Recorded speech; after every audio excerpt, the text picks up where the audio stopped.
ஊர் திருவிழா களை கட்ட அங்கிருந்த பல கடைகளில் ஒரு பொம்மை கடையும் இருந்தது. நூற்றுக்கணக்கான பொம்மைகள் இருந்தாலும் இந்த பொம்மை தனியாக தெரிந்தது. அவ்வளவு அழகு! தாயுடன் வந்த குழந்தை அந்த பொம்மைதான் வேண்டும் என்று அடம் பிடித்ததும் அந்த பொம்மைக்கு உயிர் வந்தது. முதன்முறை அதன் இதயம் துடித்தது. கண்களை ஏறெடுத்து அந்த குழந்தையின் கண்களை பார்த்தது. வீட்டுக்கு போனதும் அந்த பொம்மை அவளின் தோழியானது. குழந்தை சிரித்தால் அது சிரிக்கும், அழுதால் குழந்தையோடு கட்டி அணைத்து அழும். குழந்தையும் பொம்மையை குளிப்பாட்டி சீராட்டி பொட்டு வைத்து கொண்டாடியது. பள்ளிக்கோ வேறு எங்கேயாவது சென்றால் சீக்கிரம் வந்துவிடுவேன் என்று சொல்லிவிட்டுத்தான் போவாள். அந்த ஒரு வார்த்தைக்காக நாள் முழுவதும் காத்திருக்கும் அந்த பொம்மை.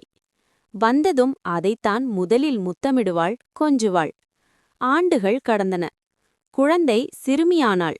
சிறுமி பெரியவளானாள். பொம்மையும் அந்த அலமாரிக்குள் போய் மௌனமாய் தூங்கியது. ஆண்டுகள் கடந்தது. அதை தேடுவோரும் இல்லை, தொடுவோரும் இல்லை.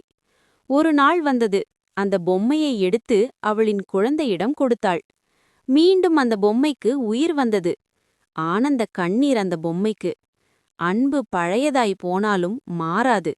அது தலைமுறை தாண்டி வாழும், பயணப்படும். புடிச்சா லைக் பண்ணுங்க, ஷேர் பண்ணுங்க, கமெண்ட் பண்ணுங்க. எங்க சேனலை சப்ஸ்கிரைப் பண்ணுங்க. காசா பணமா?